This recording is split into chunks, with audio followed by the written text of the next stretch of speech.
Tell him about the time we faced doom. All right. Well, as I remember. At Avenger headquarters. Because united, the Avengers are strong. Welcome to the Marvel Evolution Show with myself, Andy Stead. And I'm Jarian Gibson. And I'm Alex Straub. How we doing, chaps? We're all good. Alex, how are you? I'm doing good. Just finished watching some of the Kang episodes. I'm pretty excited to talk about that. Yeah, me too. Jarian, how are you? Doing good. Just getting ready for another fun-filled week. Don't sound too enthusiastic there, Jarian. Oh dear. So just before we get into our episode today, so just for anybody that's listening live, remember, just drop us a message, just say hi, give us your name, drop us some initials so we know who you are and where you're coming from. And then we're going to get stuck into talking about, like Alex said, those Earth's Mightiest Heroes Kang episodes. There was 5/8 of these episodes, and we'll talk about that in a little while. Before we get there, we're going to just have a little, catch up what we've been doing, any marvelous things we've been doing. I rewatched Wakanda Forever, which I'm guessing a lot of people have done over the last few days since it came on Disney Plus. Have either of you two guys given it a rewatch? A couple times. A couple of times. You've not rewatched it, Alex. Okay, fair enough. Yeah. It's nice sometimes to actually not do it, isn't it? Because I think then that way you the magic stays. Like, I think No Way Home was definitely one of them for me. Like, I didn't rewatch it because I was sitting there thinking, do you know what? Rewatching it, I don't think it'll have the same magic. And when I finally did rewatch it, which wasn't long ago, probably only, I don't know, maybe December. I don't know, maybe a little bit like that. But it obviously I knew what was going to happen, but it was still, it wasn't fresh at all. But do you know what I mean? If I would have watched it 3 months after it was released, I probably would have gone, well. So I rewatched Thor: Love and Thunder recently, and not to beat on that movie some more, but after seeing that movie one time all the way through, and then going back and watching it again from the beginning, and you see that scene where Thor just destroys that temple, trying to destroy all those people that are invading. It just literally just makes me look at it and I'm like, oh my God, he's literally one of the same gods that Gore was complaining about, because he doesn't care about anybody. I was like, oh man, I don't know if they intended to do that or not, but it was just one of those weird little things, that you realize. Yeah, that's it. Yeah, there was a few of those little moments in there. The people those guys that he's saving, they all kind of look at him and go, he's just wrecked the place. And Yeah, just destroys everything, stops everybody, but he destroys everything. Yeah, this is it. But I enjoyed my rewatch of Wakanda Forever. We watched it together last night as a family, and it was really good. I wouldn't necessarily say I picked up anything new, but just reiterated a few things that I already knew about the movie for myself, but just reminded myself of it. Love it. Just I cannot wait to see Tenoch Huerta again as Namor. So good.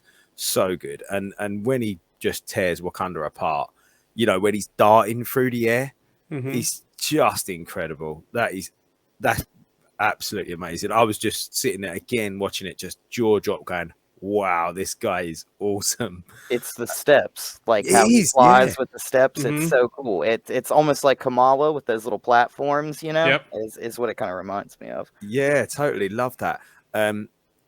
Loved Okoye, brilliant. Everyone talks about Angela Bassett's acting in this movie, rightly so. She's fantastic, not going to take that away, but that scene where she's getting stripped of her rank, she is just literally and physically on her knees in that scene, and just amazing. I thought she was brilliant throughout.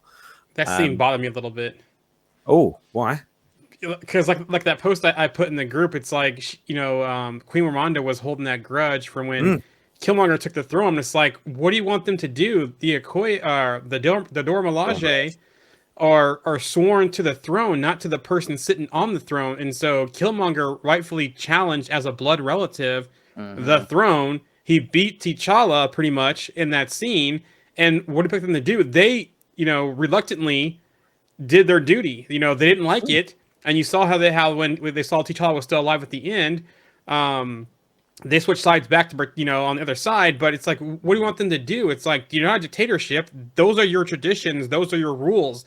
What do you expect? But I also, too, on the other hand, I can sympathize with Queen Ramonda because pretty much she lost everything, and they reminded her when, what happened last time with them, and she thinks the same things are happening again, that maybe there's some kind of shenanigans going on to get her off the throne, maybe. So I can see her frustration in that moment as well. But yeah, that whole scene kind of bothered me a little bit. Yeah, that thing with Killmonger kind of seems like more of like a civil issue within the family, doesn't it? It's not really like a government issue. It's not like everything performed legally and how it should have. It was like, it was just like, yeah.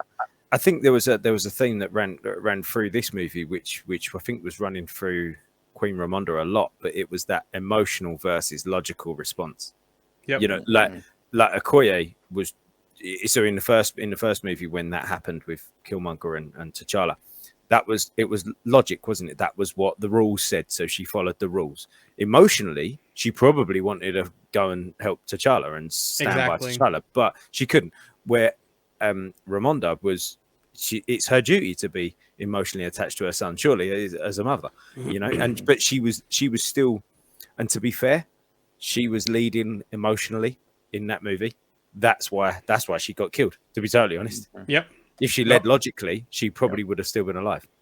I agree. Coming from the chat here, I don't know if it's okay to chime in with a personal opinion, which honestly, before I continue, it's always okay to chime in. That's what we're here for. Yeah, totally. Feel free to chime in all the time. With the personal opinion of Wakanda Forever, but one thing I wasn't a fan of was Ironheart's suit. It looked, it was from Mega Man Universe. Yeah, it did feel clunky, and it kind of, you say Mega Man, that does make sense too. I thought Power Ranger. Me too. But yeah, it was a little clunky, and so I'm glad they kept that in Wakanda, and hopefully we'll see her in her proper sleek suit when her series comes out. It was those shoulder pieces. They were huge, like they stuck up here. That was more like a War Machine armor is kind of what it felt like. I mean, it didn't really have like a gun, but it was really big and bulky. It reminded me of a sort of a different version of Baymax's armor that he gets in Big Hero 6. The colors matched. Yeah, they did. Yeah. But no, so who's that? That's Blackbeard commenting. Yeah. Hi, Blackbeard. How you doing? Yeah. Yeah, no, absolutely. Like Jarian said, this is exactly what this show is about. This is not supposed to be a one-way conversation. This is a two-way conversation. It's just that we're here on screen because we're the ones with the pretty faces. So yeah, watch that. So that, and also just there's a couple of other things I noticed as well, but it's got to be brought up. And I know I think I've said that I'm not the biggest fan of Letitia Wright's character, not Letitia Wright, but Shuri, not the biggest fan certainly in this movie. However, and again I've said this a couple of times in the group today or the last couple of days, I don't think she had to act real hard in that beach scene at the end. I mean, that was beautiful, really. It actually was like really touching, that bit at the end when there's the sort of silent montage of Chadwick scenes interspersed with her just sitting on the beach contemplating and reflecting, and really well done. Just from Letitia Wright to the editing team to the directing team, just everything was just absolutely spot on for that moment. That was just beautiful. It seemed like it was very raw emotion from her in that moment. Yeah. Like it was her actually not Shuri, but Letitia Wright having that moment Yeah. there. Yes, totally. Yeah. Which is probably why I think I liked it more, because it was Letitia Wright having that moment and not Shuri. And like I said, I'm not a huge fan of Shuri. So yeah. So yeah, there we go. Really enjoyed that. But I'll tell you what else I've been doing before we move on.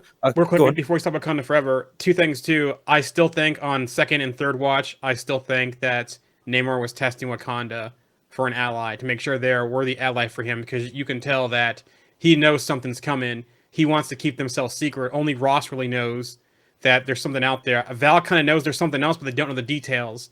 And so I think that he's just waiting for someone to come into Wakanda, and then here comes Talokan and Namor like a wrecking ball, just taking out whoever messes with Wakanda, because Wakanda is their tie to the surface, right? Mm-hmm. So that's one. Two, Winston Duke. Yeah, M'Baku. His arc in the MCU just keeps rising and rising and rising, and I hope to see what's next in store for him now that he's king of Wakanda. Mm-hmm. He's always put Wakanda on his back. Yep. Like, I mean, like he took T'Challa and all them into his tribe whenever, like that whole issue with Killmonger. And then in the second movie, Wakanda Forever, he takes everybody there to his like little area in the mountains and protects everybody there. So Infinity War 2, the reinforcements, right? oh When yeah, when they that's came to true. Wakanda, he came in and said, "Hey, I'll come help you out." And then just even at the end of the first Black Panther when he came in against the Border Tribe, so he's like that saving grace. I like how they transform his character from the comics into the MCU because it's so much better, I think, the way they're doing him in the MCU if they went straight comic version of him. Mhm. And he's the first one to throw himself into a fight, isn't he, as well? You see him Wakanda Forever. He jumps it. He sort of gives the guy his club and just jumps off into the water, knowing probably full well that he's not a great swimmer, and he just jumps in and does it anyway. So, yeah, that's really cool. Mhm. On that note there, Joanne, that you were saying about Namor, and at the end, I was speaking to a friend of mine this week who saw it for the first time, didn't go to the cinema to see it. And he said all it was missing, that at the end when he was talking to Namora, all it was missing was a woo-ha-ha-ha-ha, just to kind of make it obvious to us that he was kind of playing a game. It was a bit of a long game he was playing, wasn't it? So I'm agreeing with you there, because you've been saying that all along, haven't you? That he not lost on purpose, but kind of, he knew what he was doing. From the chat here, after watching it, I wonder if Agent Ross, director boss, is a Skrull in disguise and will make an appearance in the Ironheart series. I definitely think I said that before. I think Val's a Skrull. It's just interesting how, how she's all get into things, kind of manipulating people, but then just her tone in Wakanda Forever. It's like, yeah, I like to get my hands on some vibranium. It's like, that's one thing that could really help the Skrulls out, especially the evil faction of them, if they got their hands on that. What if she could be like the Queen Scroll? Van Ranke, she could Yeah. be. Yeah. And when we get to the news, there is some stuff I want to talk about too. Actually, we talked about last week, where she's basically the reason for Sentry. She's doing something that causes Sentry in Thunderbolts, is the rumor. So she's definitely up to some nefarious things. Another one, they also think Val could be the Super Skrull. So yeah, okay, yeah. Yep. Yeah, she even mentions it. Then he says, what would America do if we were the only country in the world with vibranium? She's like, I dream of that day. So yeah, that's definitely what she wants, most likely. Let's move on from Wakanda Forever. But a good conversation, and it was not. You know what? It's nice to see on the group this week.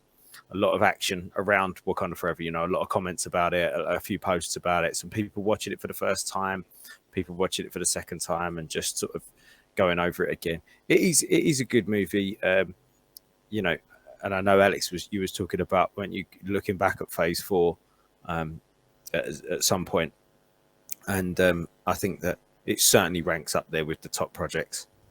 Oh, definitely. I think it's in my top 3 if it's not my top project of Phase 4.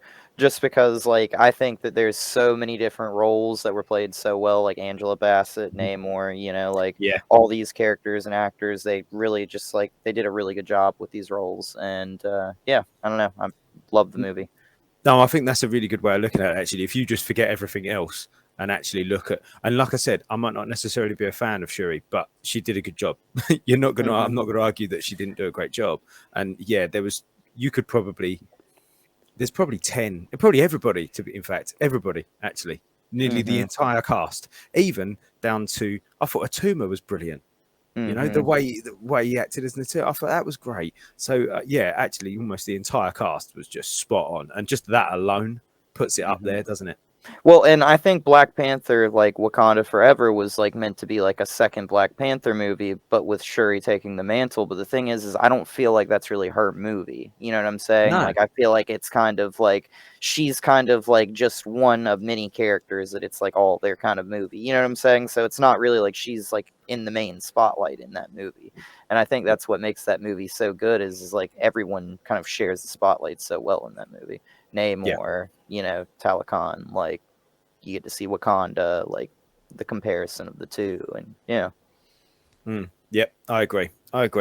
So leaving Wakanda Forever behind, I've been busy. I bought a Hercules Funko. Look at that guy. Nice. Oh, nice. I haven't unboxed him yet, but I am going to do him. But he's quite cool. I've seen him a little while ago, and then Paul from Geek Garage, he had one of these, so I picked him up in a week. And then today I needed change. Basically, I needed change, so I popped into It's like a little sort of crafty type shop. They sell books and things like that. And I found this. It was for £5. It's a Spider-Man character encyclopedia, Nice. and it's really good. Cool. The pages are really look how sort of simple they are. Really simple pages. I'm holding it the wrong way, but I think simple that's pages.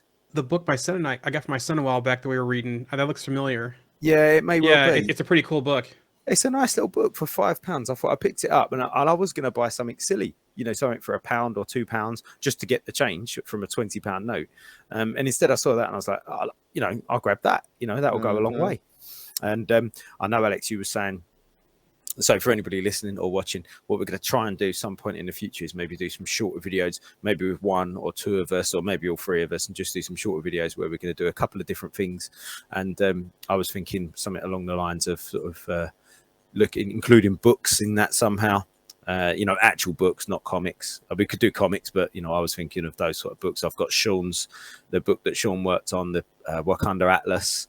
I've got a book about monsters as well. So I was thinking about looking at some of those in some of those shorter videos, but for another day. So that's what I've been up to. Anyway, should we get to the subject? We're all desperate. So Jaren, you brought this up a couple of weeks ago, didn't you? And we've spoken about it forever. We've said how good the comics are as an additional source material. And you brought up the idea of Earth's Mightiest Heroes. Yep.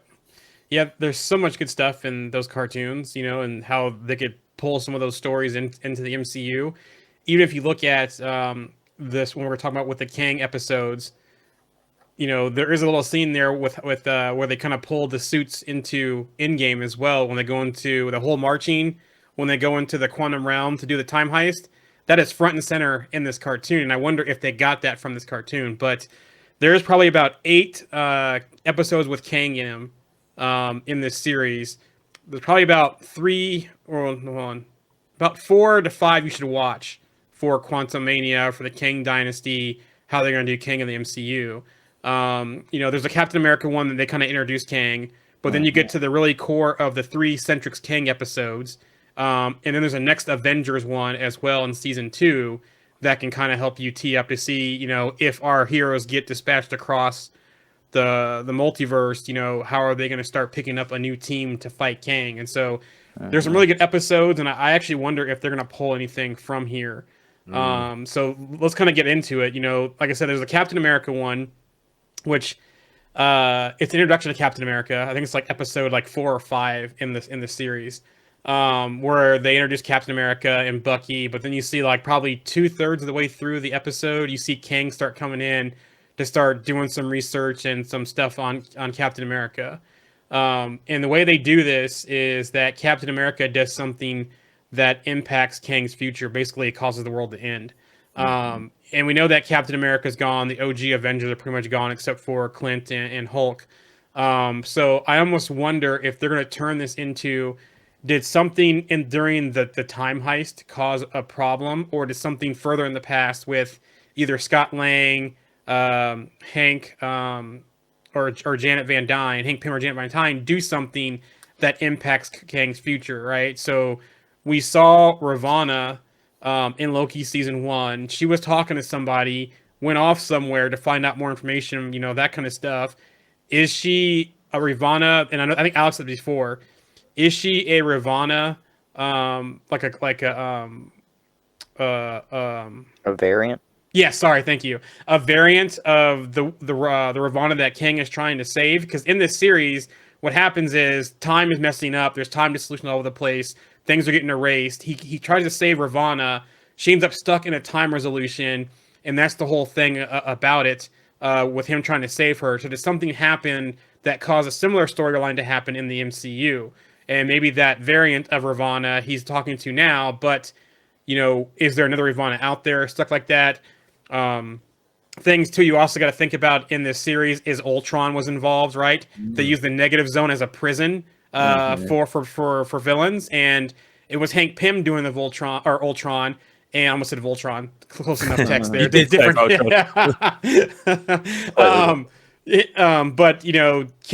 But there's still hints of Ultron out there in the MCU. So can possibly Scott, Hank, Janet, somebody use Ultron right during this saga as well and resurrect him and redo the Ultron protocol. But also, too, what's interesting is that they taught Ultron violence as well in this series. So, you guys watched it. What are your guys' thoughts on these number of cartoons out there, on the episodes in the series?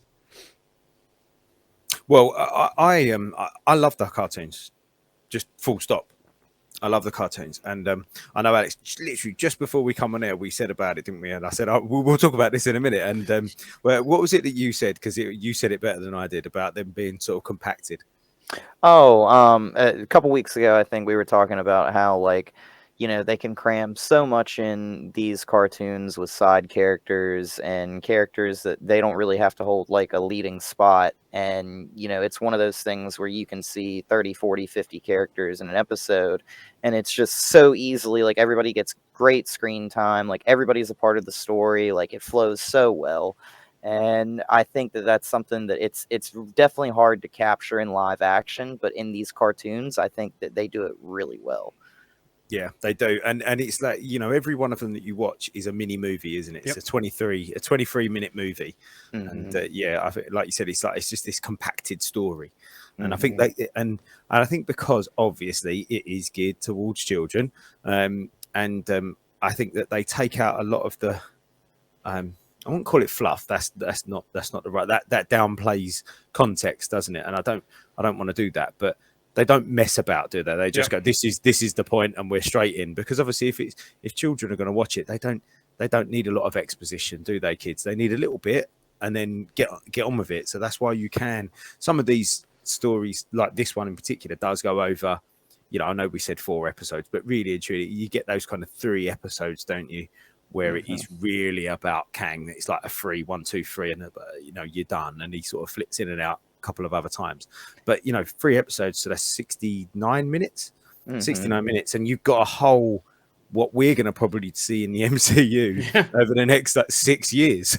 Yeah, I mean, there's cool little similarities too between like the MCU and this cartoon. For instance, like Red Skull in that episode where he's like harnessing the power of like Asgard and the Bifrost and stuff like that to bring monsters here. That's very similar to kind of what he was trying to do with the Tesseract on Earth that the Asgardians had brought here in the MCU. So I mean, it's not the same, but it's very similar, And he also kind of did that in What If when he was trying to bring that, giant monster through using, I think, the Tesseract as well. Yep. Yeah. That's right. And there's even an episode named the King Dynasty in this season. Yeah. Which is exactly the same of the movie that we're going to see for the later on in the MCU. So that's interesting as well, how they're pulling those things. Yeah, sure. So one of the first things I noticed in the first episode with Kang in it, not the Captain America one, the first one about him, was the shot of him double hands. The sort of energy coming out of his hands was literally the shot that we've seen Majors do in the trailer, and you're like, instantly there's a parallel straight away. So I thought that was really cool. But no, I really like Kang, and he's got this kind of flamboyance to him that I really like, and this arrogance that he knows it doesn't matter if he loses. He's not really gonna lose.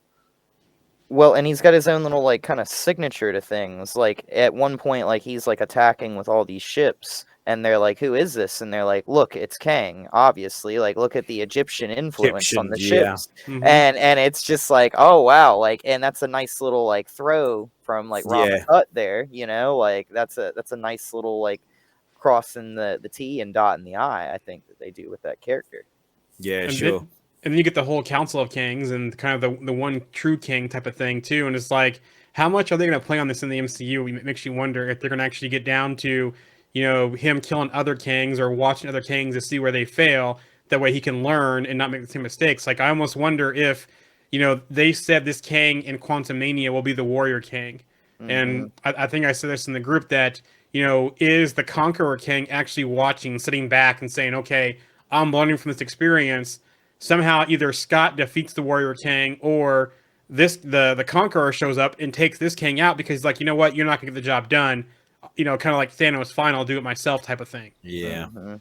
Yeah, Yeah, and sure. they have the Council of Kangs in this, and they kind of show up and save Kang and like give him his suit back and everything like that. And they're basically, like, you're kind of embarrassing us right now, more or less. Like, but like you seem to be having a problem with them, so we're just gonna give you a little nudge in the right direction. Like, you're free now. Here's your suit. Like, Have another go. Yeah. yeah, have another go And at it, kind I of. wonder if they did that as well too. Instead of him defeating this Kang, will he come and help and save this Kang? Especially in that that scene Yeah. where Scott says, you don't have to win, but we both have to lose, type of thing. And see, that's Yeah. where I think in the MCU, I think the only thing up from Thanos right now would be like 3 villains, and I think 3 variants of Kang would be kind of cool, like in a big final battle with like Kang, Ramatut, and Immortus or something, and yeah, just like Mm. they could totally do something like that. Do you think we'll see Scarlet Centurion at all? Yeah. I really want to. I really want to. I don't think it'll be like a big thing. I think it'll be maybe just like a quick Yeah. variant. I think we're gonna get like some Kang variants or like some Kang personas that he had at one point in time that are gonna be just either like a quick throwaway or be like, he also goes by Victor Timely or Yep. something like that, like, or Mr. Griffin or something, like, okay. Which I think Victor Timely we'll see him in Loki season 2 maybe. There's been some hints about Victor Timely, and I wonder, like I think it's the last episode, I wonder if Victor Timely is that special buyer Sonny Birch was talking with or working with or for in Ant-Man and the Wasp. Yeah, sure. I'll tell you what I noticed about the invasion, Kang's invasion, and what the sort of a reference, it wasn't a reference, just a similarity that I sort of picked up on, was it reminded me a little bit of when the what are they called? But Boglodites in Men in Black 3 start invading Earth just as Will Smith's about to jump off the thing. They just kind of appear out of nowhere. They just sort of appear. And I love that because there's kind of like no time to set your defenses at all for the the defending planet or whatever. They just sort of pop up. Yep. And I really like that. And it just reminded me of that Men in Black moment when they just sort of just start appearing out of nowhere because the time has rewritten itself and this is what's happening. And yeah, I really like that. I like that kind of surprise that they're jumping on him. He's jumping on Earth and he's like, he can be anywhere at any time. And I really like how they played his time chair in this as well. And I think that one of the most interesting things that I kind of took away from this show, which I remembered, but I guess like it didn't really stand out in my mind as much until like I watched this show again and watched these episodes. And it was the scene where Tony realizes, like after speaking to Cap, that like don't forget the past, and he realizes that Kang's tech might be Stark Industries tech and taps into the roots of that tech based on his tech, and realizes that Kang's from the future using tech that was expanded Stark Industries tech. So it's kind of like that idea of like we could very well in the future have things like the piece that he wore on his wrist that was very similar to what they used to navigate the quantum realm to do the multiverse travel.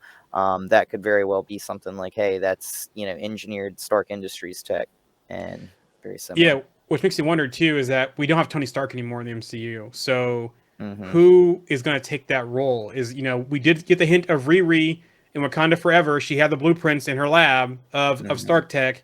Is she going to be that surrogate in this whole saga for Tony Stark? Are we going to see possibly Pepper step into a role? Maybe.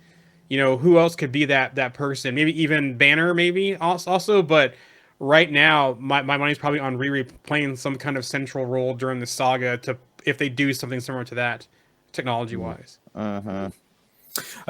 Moving on to when they did get to the episode in the second season when Kang has another go and he brings on this new Avengers team, or Tony instigates this new Avengers team. I think that's really interesting. Could that be a reflection on what's going to happen in the MCU, as in, I guess it was almost a bit of a dusting, wasn't it, that the Avengers got at the beginning of that episode? They sort of disappeared out of time, and then the new Avengers came in. And are we going to see kind of like a plucked heroes from different times, this sort of alternative Avengers team turn up to kind of from different stories? Is Deadpool maybe going to be involved in plucking this new Avengers team from different movies and different times. We're going to get, Michael Chiklis's Thing, and Mike Coulter's Luke Cage, and Hugh Jackman's Wolverine, and Finn Jones, Iron Fist. I was just waiting for I it. didn't say it. I didn't say it, did I? You said it. I didn't say it. Which Spider-Man though is going to be Garfield, Toby? Well, yeah, is it going to be but all of them. Holland? Yeah, I mean, it'd be great to get that sort of little team together. Terrence Howard as a War Machine. Yeah, but I just thought, what a great sort of, could that be a reflection on what they're actually going to do in the MCU and have this kind of alternative team, fight Kang? Yeah, question from the chat here. Has Murph said anything about them? I think you're referring to Charles Murphy from Murphy's Multiverse. Said anything about them using this animated series as inspiration? Just curious. I don't think he has, but we have. Yeah, we have though. We have. Is there something else I can... Be quiet, Siri. We have said it because you've seen it happen at different times in the movies. Like I said in the beginning, look at their suits when they go to fight King. Yeah, those same suits are in the lineup of them walking is basically them in Endgame, the exact same scene right there. So they're definitely seeing inspiration from the cartoons, whether it's Murphy saying it or us saying it or just them in general. Someone else goes, Nick Cage's Ghost Rider. One thing that I keep thinking about with this new team is, did Tony leave something? And I think Alex before, did Tony Stark leave something in the protocols for someone to find? We don't know what Holland Spider-Man is going to be doing in MCU going forward, how that's going to work with the Sony contract. So has he also been watching Riri? We know he has ties to MIT. She's doing stuff at MIT. She made that vibranium detection device at MIT. Did he leave some kind of Easter egg at MIT for someone to find? And could that person be Riri he left that for? Or going a total different way, is this something that Scott Lang, Hank Pym, Janet Van Dyne, Hope Van Dyne all left, and Cassie's going to be that central person to form a new team to first go against Kang as that first line of defense before we get to Secret Wars? And see, I think that what they could totally do is, in Wakanda Forever, they had Riri have like blueprints for Stark Industries stuff. So they could totally have her like try and hack. I think she had already hacked into Stark Industries. I think she had talked about. So like maybe there's some file or something she finds in the system that she spends, a year decrypting or something, finally gets in, finds out that it's like a Stark AI, and that AI turns out to be Ultron. Or true, and that's the way we get Ultron back. Or also too, is Rhodey that key person to put a new team together? Because he has access, he's the War Machine, he's still been there, he's tight. Could he be the person as well? Because he's MIT also, he's very smart, so we can't downplay his intelligence either. I mean, talking to new teams and Cassie and Avengers being zapped out of time or whatever you want to call it, could we end up getting this, like you just said, the young Avengers, are they going to sort of step up to him? Is Cassie going to be the only one that makes it out of the quantum realm? And then she's going to sort of get back, remembers her dad talking about Clint Barton, tries to go find Clint, finds Kate instead. Yeah. And then they together find, whether they find, Bradley. Yeah, or, Riri, or because definitely, I would love to see that as the end credit scene or even the end of the movie, that she gets out and she ends up coming across Kate, and her and Kate start building up that young Avengers team, and going across, because we're gonna have Miss Marvel, we're gonna have Ironheart, Isaiah Bradley's been teased, possibly depending on timing, are we gonna see the twins from Billy and Tommy. Billy and Tommy. Yeah, are we gonna see them at all? Who else could pop up too as well? The new Falcon, maybe even. I'd be interested to see what they do. Would it be? It'd be a nice sort of callback, I guess, to Scott getting out of the quantum realm in Endgame and going to sort of Cap and Natasha and saying, "Oh, remember me?" Is that going to be Cassie going? And she's almost going to be saying, Kang's coming. You don't know who this guy is yet. It'll be a little bit, I guess, Bruce Banner in Infinity War. Thanos is coming. Who the hell's Thanos? He has to explain who he is. And then, she's going to be sort of like, there's this guy coming. He's going to take over everything. He can manipulate time, etc., etc. Imagine like Kang gets out of the quantum realm, and then say like Ant-Man and Wasp escape the quantum realm shortly after, like just say 30 seconds after or something, and they get out, and the 616 has been conquered by Kang. We spoke about this, didn't we, in your post the other day? And I remember I was talking about something with somebody, and I went, oh, I got to remember something. It was Friday because it was just after I was talking to my friend who just watched Wakanda Forever for the first time, and we was talking about obviously young T'Challa at the end, and how are they gonna age him up?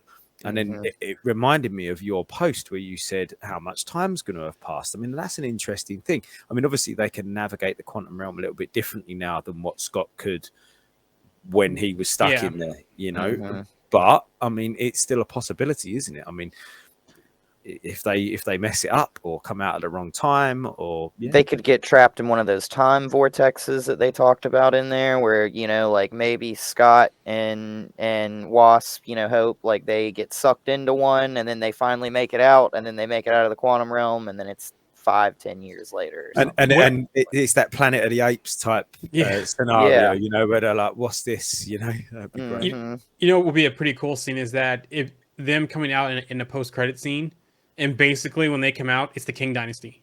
Yeah, they're in basically, and we don't see them again until the Kang Dynasty. So I'm just trying to, so they've come out in that, and then we then fill the gap up between then and then. Yeah. And we don't see them. We don't see Scott and Hope at all until the Kang Dynasty. So we fast forward in the post-credit scene to the Kang Dynasty, and then we go. And this is what led to it.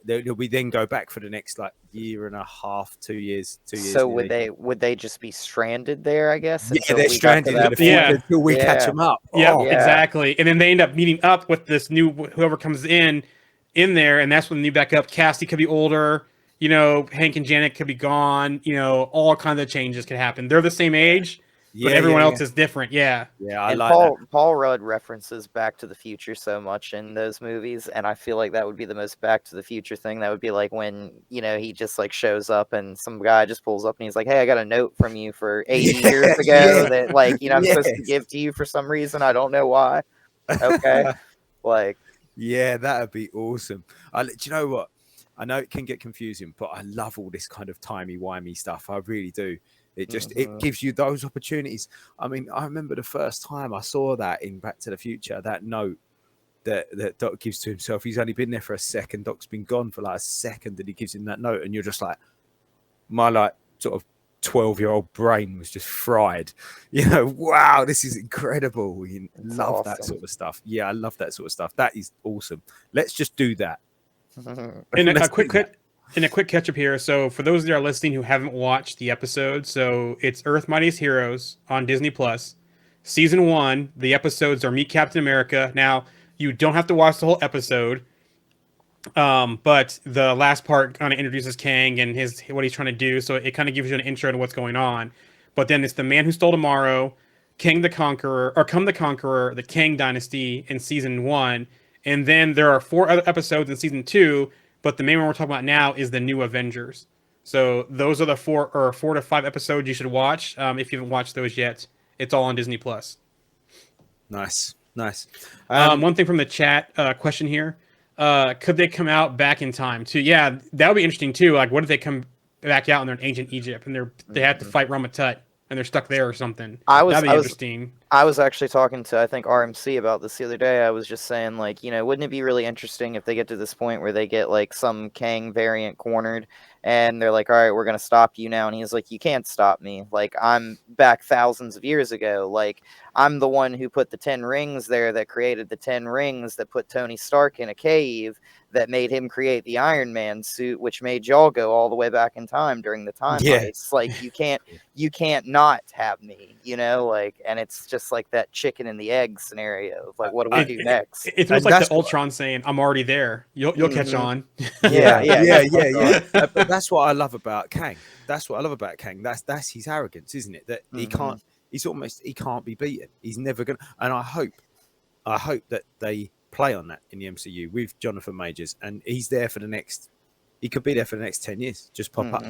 I mean, even after the saga, we could see him again, right? He can come anywhere. Yeah, I quite like that. And thinking about what we're talking about today, Earth's Mightiest Heroes, that is exactly what happens. I mean, he pops up at the beginning. I mean, I think that is the Cap episode where they introduce Cap, which is like episode 4, I think. I'm not sure.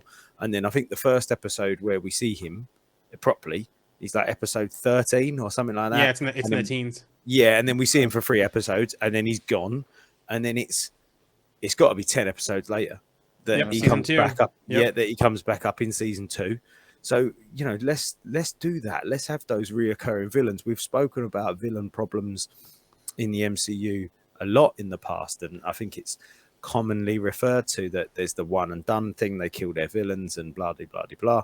But can we have these recurring villains? And Kang is the perfect person to do that with. Speaking of that, do you think they could use this saga to right some wrongs on dead villains? Like, for example, you know, maybe we get, you know, we talked about this before, maybe we get T'Challa because an incursion happens, he comes over to the main timeline, but that also brings over another Claw, for example, you know, and we get Claw back in the MCU. So I wonder if they could use this to do some of that, to say, with incursions happening and people coming, you know, universes colliding and people going back and forth, that somehow we get some old villains that are gone back in the MCU. Yeah, I'd kill to see Andy Serkis as Claw again. I was absolutely gutted when they killed him off. He's such a great actor. From the chat, Majors is going to crush this role. We'll all think of him when we think of Kang, just like RDJ and Iron Man, and I completely agree. I hope he crushes that role, and I hope that's how we think of him going forward. Yeah, agreed. Have we took the death out of this? I think so. Have. Yeah, I think we have. That's good. And again, I think it just highlights again how much I really enjoy those cartoons. I mean, I'm sure we'll come back to this again because there's a great Secret Invasion. Episodes. There's all kinds of good episodes in Earth's Mightiest Heroes, so I'm sure we'll come back to this again. Yeah, definitely. It's great idea. Yeah, really good idea.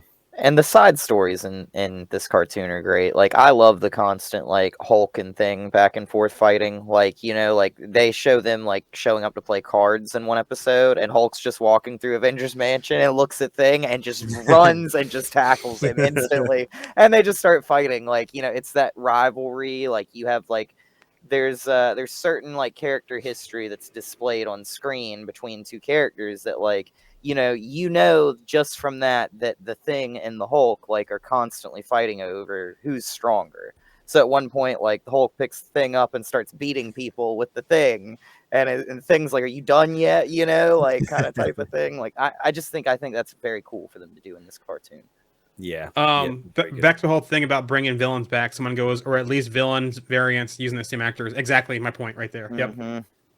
Yeah, sure. We've got some news to talk about and something slightly different to kick off the news. So let's run through that, Joan. Why you go? All right. So we have some DC news, right? So they have announced the new DC slate, and Chapter 1 is going to be Gods and Monsters. So first up, Superman Legacy is going to be out July 11th, 2025. Superman will be balancing his Kryptonian heritage with his human upbringing. And it looks like James Gunn is not only to write, but also direct this film. So there's the first one. Okay, yeah, I won't say it yet. Carry on. All right. The Batman Part 2 will come out November 3rd, 2025. These are the only ones we have dates for. The rest, there's no dates yet. There's going to be a Supergirl, Woman of Tomorrow, which is said to be a science fiction adventure. The Brave and the Bold Batman and Robin in his unusual father-son story is another one that's coming out. Paradise Lost, which is going to be a Wonder Woman TV series set in Themyscira.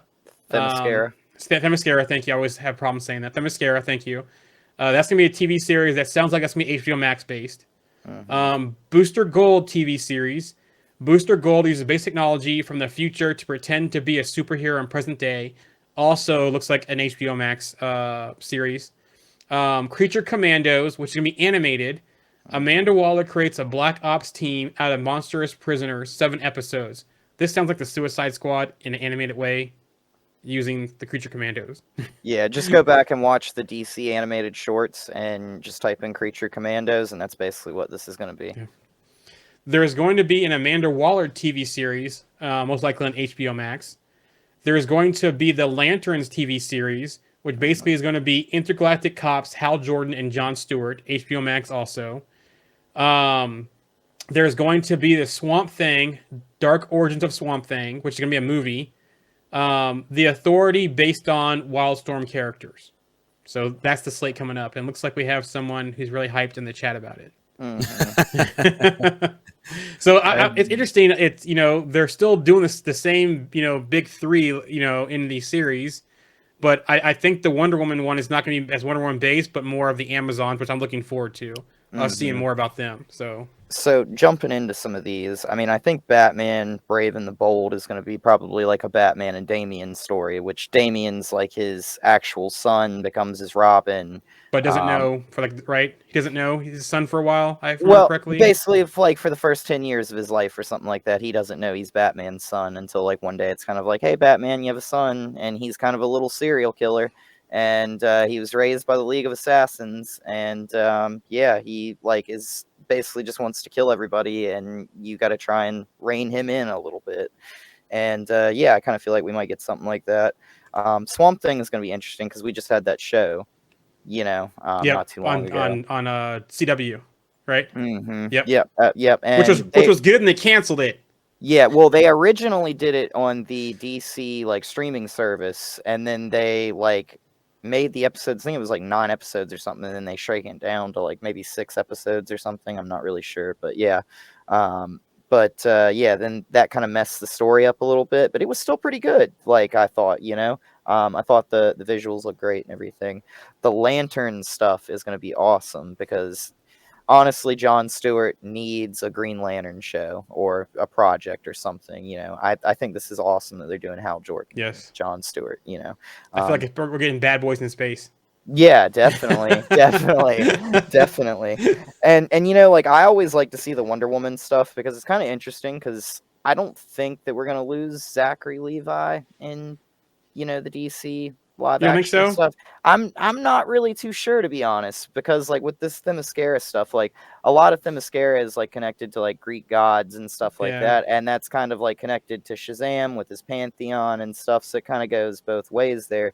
So I mean, they could technically maybe keep him if they wanted to. I mean, you never know, but Booster Gold, that's prime real estate for Chris Pratt right there. Yes, it is. I thought that. Yeah, that has got his name all over it. That is so typical Star-Lord. Booster Gold is his character. He's from the future. He's just some guy who wants to be a superhero, so he steals a bunch of technology and goes to the past just to try and pretend to be a superhero. A couple of things in the chat here. I'm hyped for superhero things in general. I want the lore. Mm-hmm. Looking forward to the Lantern Project and Swamp Thing the most. Yeah. And then here's a question, which I don't know this answer. You might know. Is it still Finn Wittrock, American Horror Story in the Lantern series? So I think originally Guy Gardner was in the Green Lantern series. They've been talking about doing a Green Lantern series for I think 2-3 years maybe. And I think it was originally on HBO was the plan. And they were going to do, I think, Finn Wittrock from American Horror Story as Guy Gardner. And he was cast. And I have no clue what their plans are with that now. I don't think he's been mentioned at all. It seems like they kind of just wiped the entire slate clean and then just said, hey, we're just going to do Green Lantern stuff still, but we're going to change the story entirely because Jon Stewart, as far as I remember, and Hal Jordan were not a part of that story. Yeah, I don't think they were either when that was originally came out. Interesting, though, we didn't get a lot on the current slate of things, but we have a quote, though, as well. Mm-hmm. So I'm going to address 2 things. The first one, James Gunn did talk about Henry Cavill. Mm-hmm. He said he didn't fire Henry Cavill. He was never cast. He was in a cameo, and that was the end of his story. He said he likes Henry. He's gotten dicked around by a lot of people, including former regimes of this company, but our Superman isn't Henry for a number of reasons. Mm-hmm. So that was James Gunn on Cavill. Now, the current slate of movies, because we have Shazam 2 coming out, we have the Flash movie, and we have Aquaman 2 coming out as well. Mm-hmm. We will say that we've gotten very lucky with our next 4 projects. It's from James Gunn. Shazam 2 is coming out. Shazam is kind of off to itself, but then Shazam leads into the Flash, and the Flash resets everything. I will say here that The Flash is probably one of the greatest superhero movies ever made, It's an amazing film, and then it goes back into Blue Beetle, which is awesome. That's That cool. has its own world, and that fits directly into our DCU, which goes into Aquaman, which will then lead into Superman, and then other projects we talk about in a moment. So That seems so confusing. Yeah. He literally says in the same sentence, yeah, it's in its own world, but that leads into the DCU, and then it leads into this next movie. And when he says it leads into this next movie, does he just mean the next movie is this that's going to be released within DC as a whole?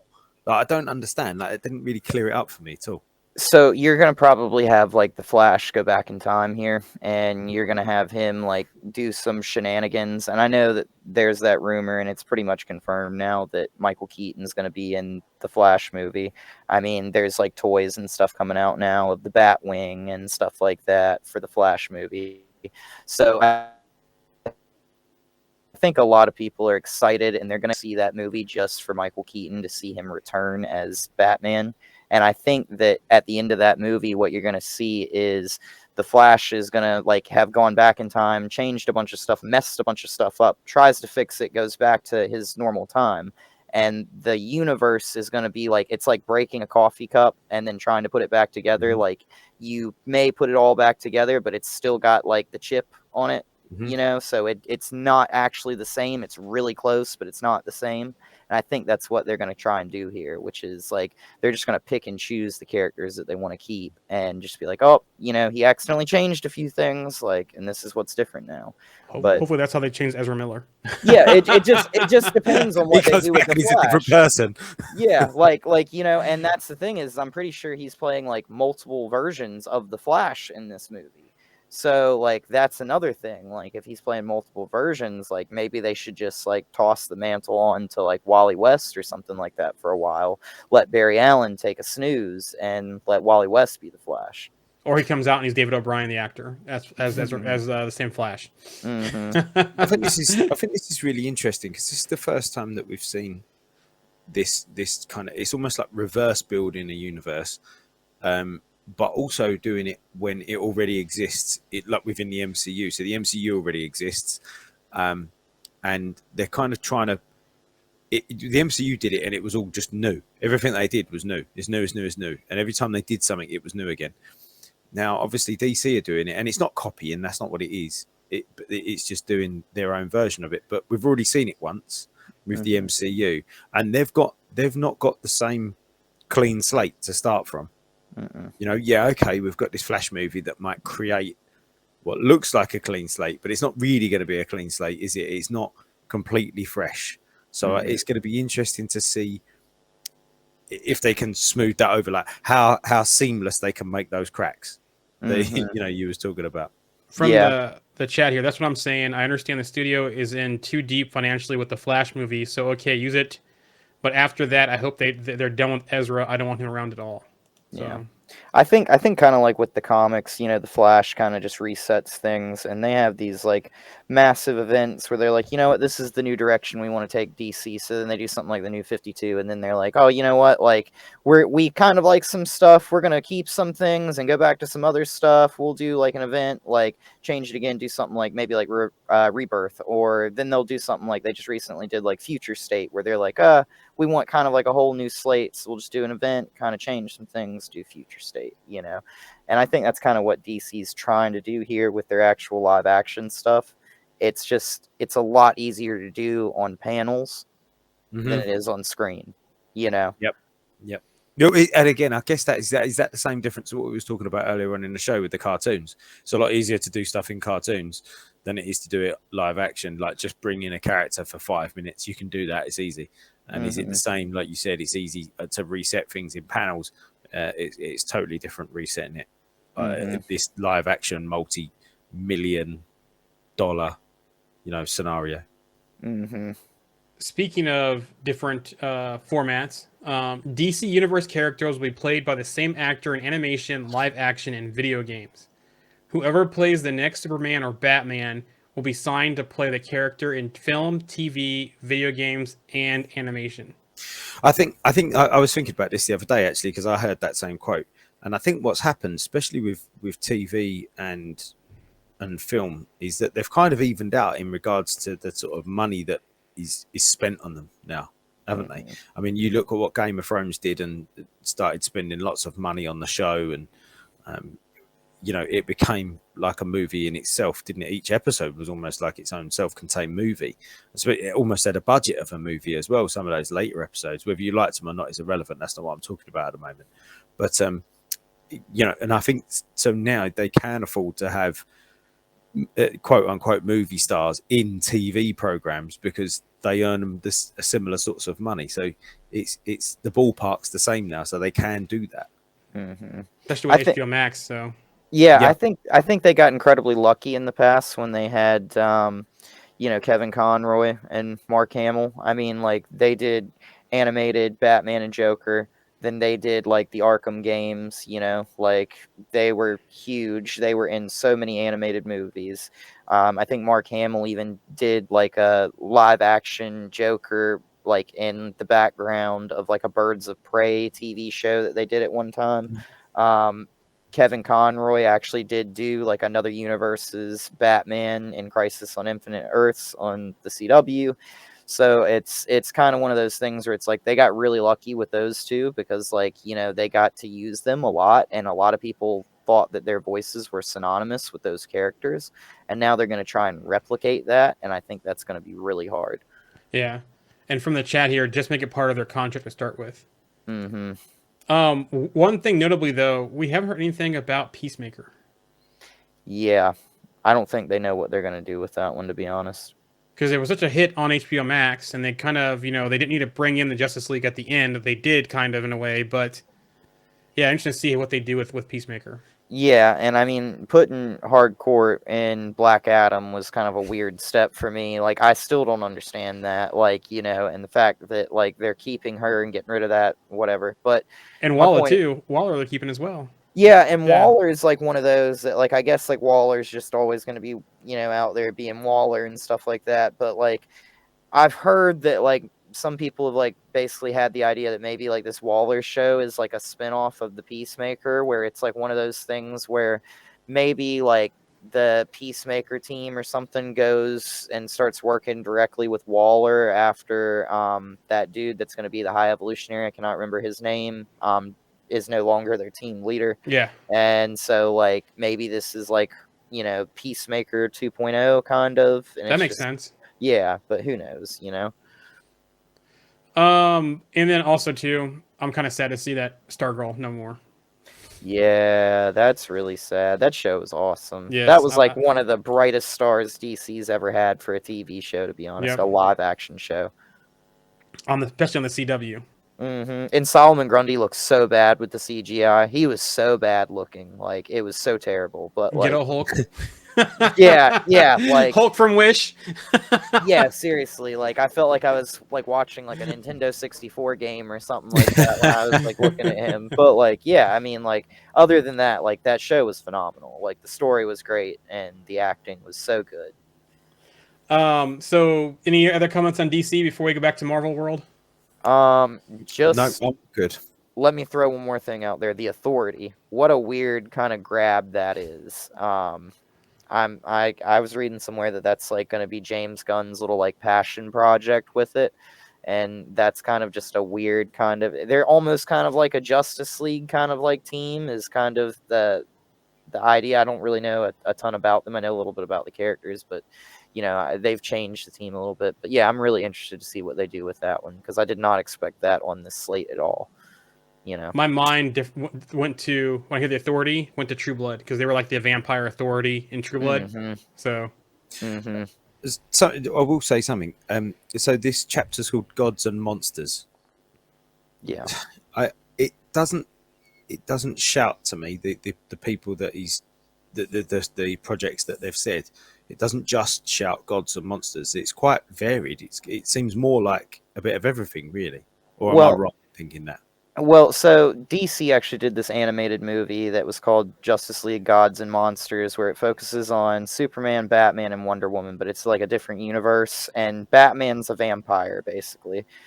Superman is like Zod's son, if I remember correctly, and Wonder Woman isn't the princess of Themyscira. She's actually from Apocalypse. She's like she was gonna marry Darkseid's son Orion, and she's like a new god, and so she comes to Earth, and she's the Wonder Woman, and so it's like those three, and it focuses on that. I think they kind of took that idea, slapped that on the chapter's name, and so like the Authority are all like people that are kind of like gods. I think like one dude like can literally like talk to architecture, and that's like his power in the Authority. Yeah, it's very interesting. So like a bigger a city is, the like stronger he is and stuff like that.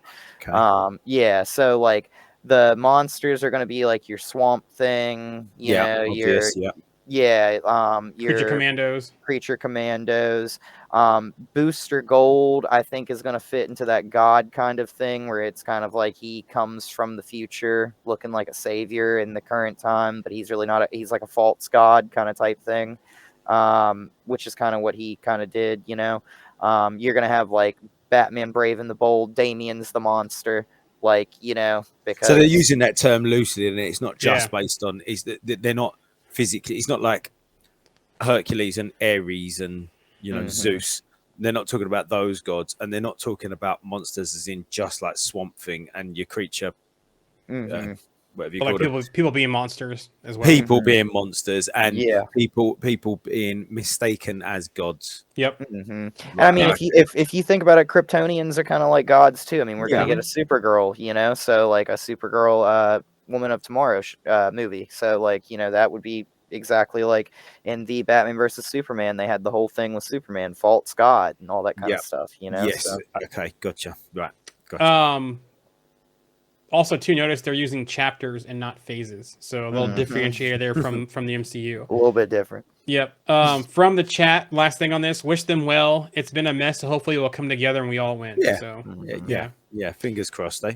Okay. Marvel news now. Wakanda Forever. Have you noticed? We talked about we all watch this on Disney Plus now, but have you noticed the timeline? It takes place between Moon Knight and She-Hulk, according to the timeline Disney Plus. Which means it's not the furthest out project, even though it ended phase 4 or 5. 4.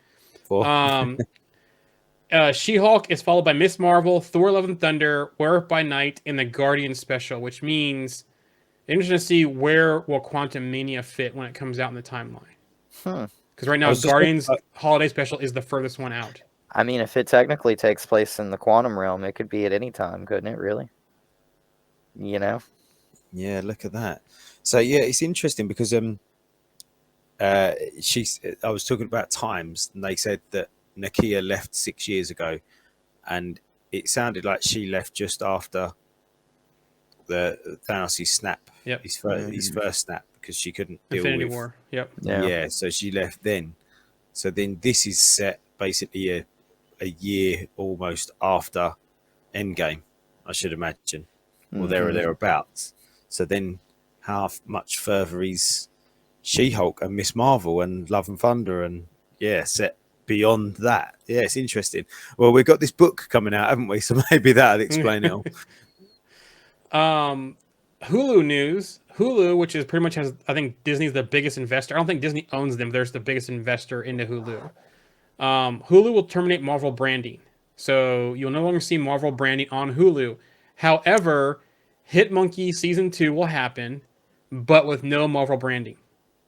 I don't understand. Yeah. That's a bit odd, isn't it? Yeah. I wonder why. I don't know. I mean, I wasn't really a big fan of that show. I thought I would be super interested in it, but I just couldn't get into it. You know, it's good for background noise. Yeah. Like, throw it up and just kind of don't pay too much attention to it. Like, you don't really like want to get too in depth in it, I guess. You know, but I don't know. Like, it's okay. It's strange though, still, isn't it? Yeah, it's like But why they're not just not put gonna- let's put Hitmonkey Season 2 on Disney Plus. You have the parental controls on there now, and be done with it. Yeah, you kind of already distanced yourself by putting it on Hulu and not on Disney Plus. So, like, why remove even more off of it, you know? Yeah, it's strange. Moon Girl and Devil Dinosaur premieres this upcoming Friday, February 10th. Oh, very cool. It's going to premiere on Disney, though, so it won't be on Disney Plus yet. Oh, okay. But the first 6 episodes will be available on February 15th on Disney Plus. I'm really that's looking cool. forward to this one. Try to, another one to get my daughter interested and watch with her. We read a little bit of the comics, and I keep trying to convince her to be Lunella for Halloween so I can be a big red dinosaur running around the neighborhood. So we'll see if that happens or not. How many episodes? I'm not sure, but the first 6 will be available on the 15th. Okay. So I got to double check the episode count. I think it was around 10 or 12 episodes. I think I need to double check though. And they've already been signed for season 2 also. Okay. Cool. I was talking about this with a guy on the group the other day, Aaron, and we were saying about how the Marvel sort of as bringing families together. It was based around the Seth Rogen comments when he said it's geared towards children, and somebody said, "Oh, it's more geared towards families," which I think is actually a more suitable thing to say and probably more accurate. And we was just said, but that's besides the point. What we were saying was that how our families have kind of grown with it. So I think he was saying his children, he's got 3 children, but this is sort of similar ages to mine, 18, 12, that sort of age. And, my oldest son, he's 17.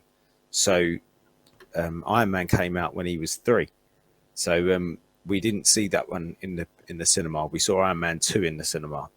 I saw Iron Man in the cinema, but he didn't see that. But since Iron Man 2, he's seen every Marvel movie in the cinema, but he's grown up with it. And it's become a tradition and part of our family's lives. When a new show comes out, we'll sit and we'll be like, oh, it's Wednesday, or let's sit and watch that. So I think I love that what you were saying there about getting your daughter involved. They're just bringing out these new avenues to be able to get more of the family involved in it. Yeah, like my wife and I usually go on a premieres, Friday premiere, our movie theater midday, and just pretty much what we want to do. Sometimes we'll take our son out of school, but it just depends on the movie and depends how he's doing that week. But Quantumania, her and I are going to go see it, and I'll probably take him afterwards to go see it. But yeah, my son, we've pretty much watched everything. Like I remember taking him after preschool to watch Captain Marvel. Right after preschool's out, we're like, let's go watch Captain Marvel in the movie theater because it was an empty movie theater and he could still run around. He was like 3 or 4 years old, so yeah. From the chat here, been a tradition with my nephew since the very beginning. We've never missed one yet. Nice. That's great. Awesome. And that's what it's all about, isn't it? At the end of the day, that's great. Love that. Anyway, carry on. So since you mentioned Seth Rogen, I will bring that up because of my notes. Because basically what he said was that though he thinks Kevin Feige is a brilliant guy, he thinks he feels like Marvel movies are geared towards kids. I'll watch one of these things as an adult with no kids and be like, oh, it's just not for me. Rogen admitted that The Boys would not exist or be interesting without the Marvel Cinematic Universe, but that doesn't mean he watches Marvel movies. Part of why Rogen wanted his own production company to launch The Boys is because he realized adults didn't have any comic book films or shows with a more mature adult perspective. That's no knock against Marvel, however, and Rogen is a producer on The Boys. Now, I understand where he's coming from. I enjoy both. Yeah, there's some Marvel projects that are more geared towards kids, some towards adults, but DCU does the same thing, right? There's some projects that are way more geared towards adults, some towards kids, some both. Like Peacemaker is not something you really want to watch with your kids, the tone of Peacemaker, or even some of the original older Batman films, or especially Did he not see Punisher or Daredevil? Yeah. I mean, come on. Yeah, exactly. Or I was say Netflix shows. So, maybe he's talking the MCU as it is today and not the past movies, because some of the more past content were a lot more mature than today's content is. But I agree. But I would also argue that just because something isn't gory and violent and swear and sexual and there's swearing in it, it doesn't mean it's geared towards children. I mean, how many 10-year-olds would understand a lot of the underlying messages in Wakanda Forever, for example? How many of those 10-year-olds understand grief? How many of those 10, 12-year-olds would understand the trauma that even in a cartoon? So I was going to talk about the multiverse of madness that Doctor Strange was going through in that. And how many of those 10-year-olds would have watched that Doctor Strange What If episode and understood that fully? They wouldn't. Well, because that's adult. That's an adult theme. It's not necessarily gory or swearing or sexual or anything like that. There's no way a child would understand what Doctor Strange was going through in those moments when he was talking to what's her name? Rachel McAdams plays her. Christine. Yeah, Christine. Yeah, Christine. Because there's no way they'd understand what he was going through in those moments and why he did what he did. Yeah, I think with The Boys, I think as an example, it's a very gruesome show, and I think it's over the top.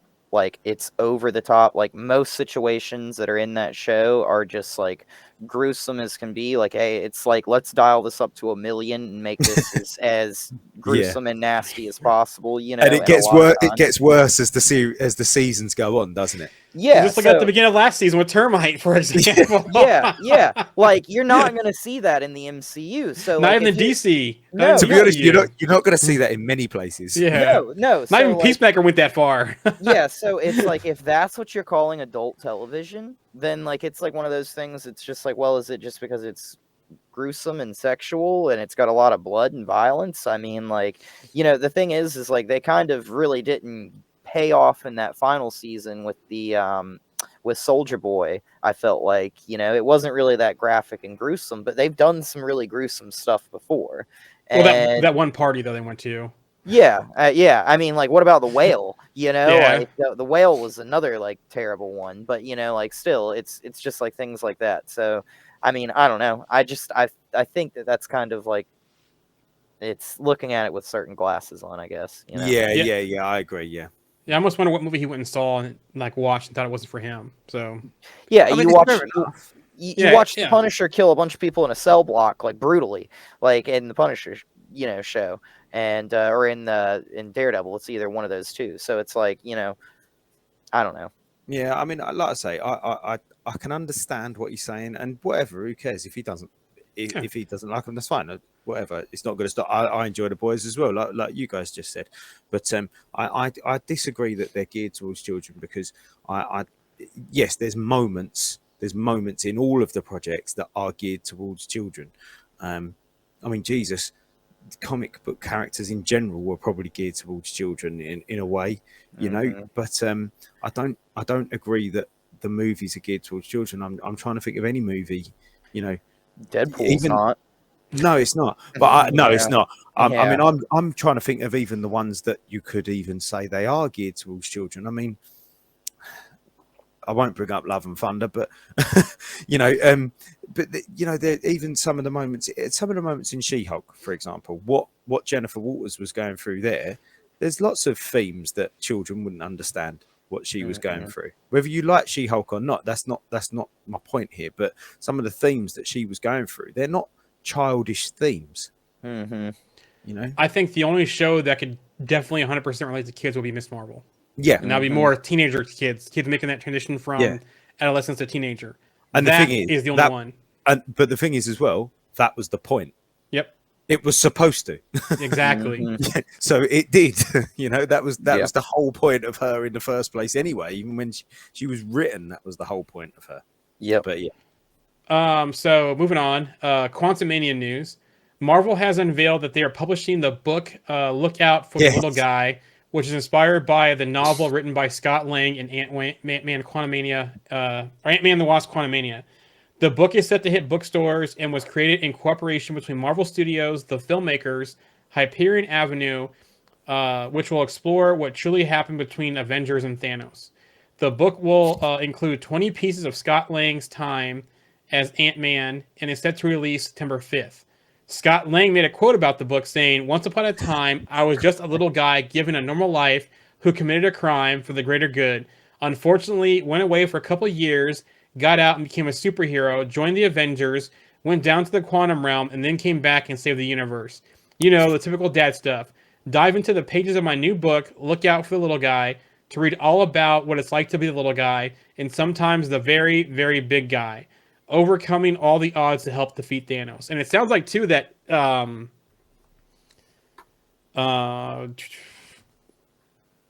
Lang, Paul Rudd will narrate some stuff, too, as well. Sorry. That's cool. That's really cool. I think that's really good. He's almost that infiltrated real life. Yeah. You know, they're releasing this book. So just talking about this book. So I'm hopefully going to the London. Well, I'm not say hopefully, I am going to the London red carpet event next week for Quantum Mania. And I was when I realised this book was releasing, I was like, oh, brilliant! I'm going to get this book because I'm going to try and attempt to get Paul Rudd to sign this book as Scott Lang. How cool would that be? And then I realised that the book's not out till September. I was like, no. So disappointed. I thought that would be a great thing to have. What a great item that would be. Maybe when you get to like the Secret Wars or King Dynasty premiere, when it comes out, you can do it then. Yeah, that's a good shout. Yeah, that would be a great item to have. Yeah, but yeah, I think that's brilliant. So some news about Cassie in the Quantumania film. She will play a pivotal role and also have her own shrinking suit. So, from the chat here, someone says you should do a live post from the premiere, Andy. I will. Okay. I will. Yeah, she'll play a pivotal role and have her own shrinking suit.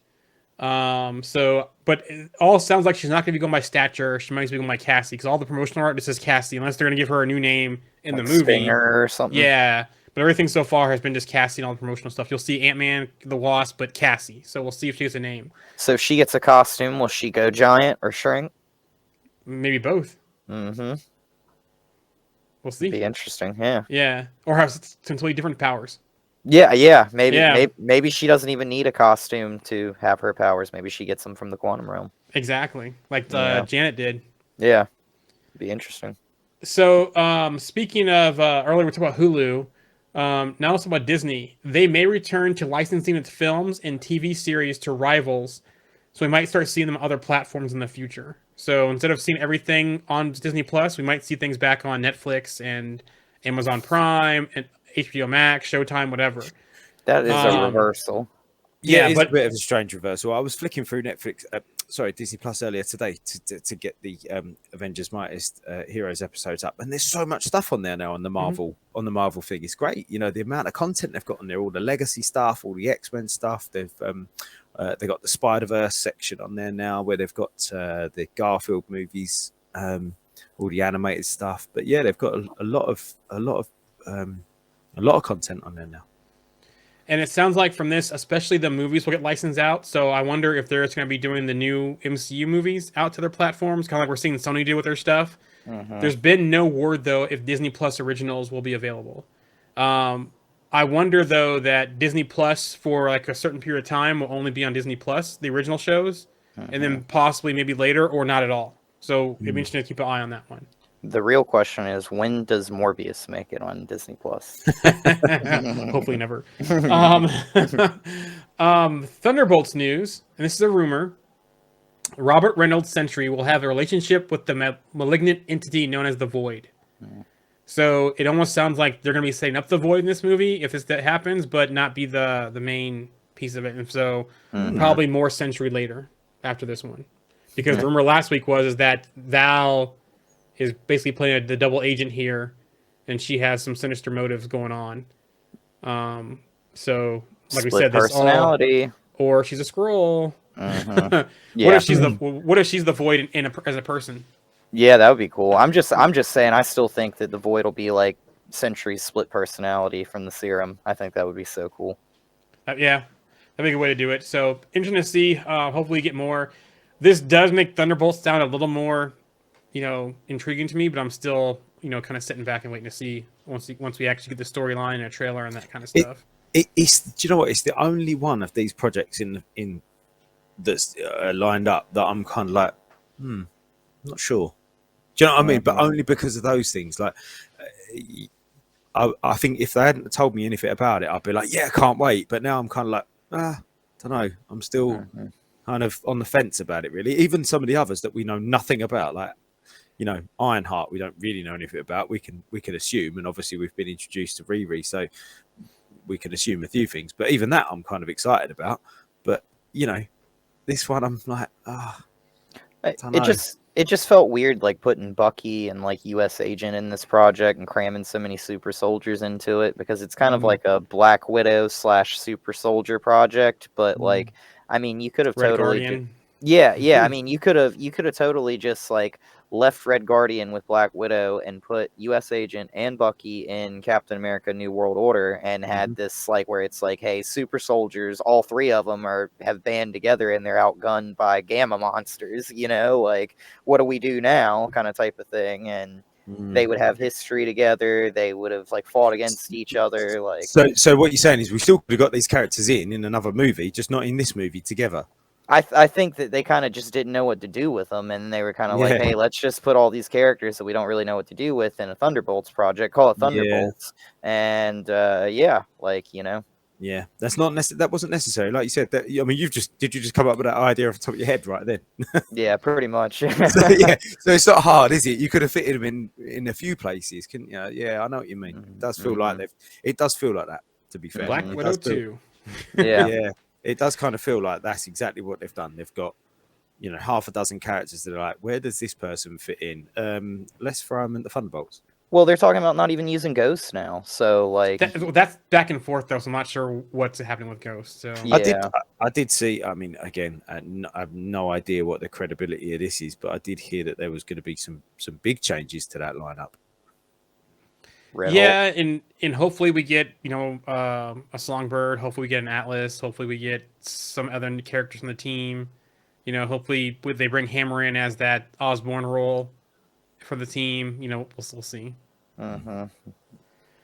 MCU has grossed over $28 billion at the worldwide box office. The highest grossing worldwide film is Avengers Endgame, and the least is Incredible Hulk. So it's not surprising. Yeah. No.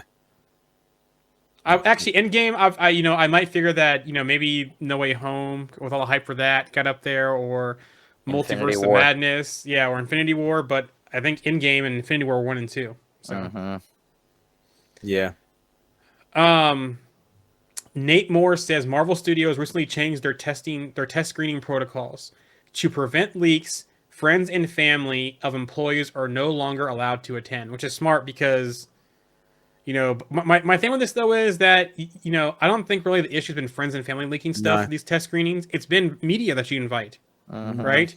Look at Eternals, for example, who spilled the whole beans on the post-credit scene with what's his name? Eros. Yeah, Eros, Star Fox in the film, and who played him? Who spilled that? It was the media at the premiere, after the premiere night. So most of the stuff I see for these leaks and stuff, especially the concrete ones, are usually media. You can't keep their mouth shut. And most aren't as bad as Mark Ruffalo, who literally streamed like 10 minutes of Ragnarok like from his phone in his pocket, just sitting there watching. I mean, it's like, come on, Mark, what are you doing? But it do make you wonder though that when we start hearing stuff closer to the film that from these test screenings that if that could be the problem. But I really don't hear a lot of stuff about test screenings other than feedback that it was good or bad, or they that kind of stuff, but not actual details. Yeah. So it's more about how it was, not what it was. So yeah. Yeah, but that is all I have for the news. Before we close things out today, remember, if you follow us on Twitter and watch the show, we cannot see your interaction, and I know that we're getting more and more Twitter viewers, so make your way over to our YouTube channel or to Twitch or to Trovo, or come join the Facebook group where you can interact with the chat. And I just pretty much told you everywhere you can catch us as well. For those who want to catch the live stream, and if not, you can always catch the recording on our regular podcast locations. Yeah, and remember to rate that, review it, share it, subscribe, the YouTube channel. Yeah, get onto that, hit the like button, hit the subscribe button. It's really helpful to us, and drop some reviews as well. Let us know what you want us to talk about. We come up with the ideas, but as we said at the top of this show to Blackbeard, this is a interactive show. We want it to be a two-way conversation. So if you've got some ideas of what you'd like us to discuss, then ping them over, however that may be, whether it's in a comment or whether it's on the group or on Twitch or wherever else, and we'll do what we can to facilitate that. Next week, I can't believe I'm saying this, and I know it feels like we've spoken about Quantum Mania loads, which we probably have, but I think it deserves it. But next week is our Quantum Mania preview. and then the week after will be the Quantum Mania review. So yeah, we're moving on swiftly through this year, and the content is going to start coming thick and fast very soon. What's after Quantum Mania? Secret Invasion at the moment. Okay, Secret Invasion, and then Probably- Guardians of the Galaxy. Then Guardians, and then the Secret Invasion probably around March time, but we don't really know yet. There's still no date that's actually been put to that, is there? So yeah, brilliant, guys. It's been a pleasure. Thank you for listening. I think we've had RMC and Jamie, our usual listeners there. Blackbeard has been there. We've had a couple of other people dropping some comments. So thank you, guys. And we'll catch you next time. Take care. Have a See good you one. guys. Why don't you tell them about the time we faced doom All right. Well, as I remember. at Avenger headquarters?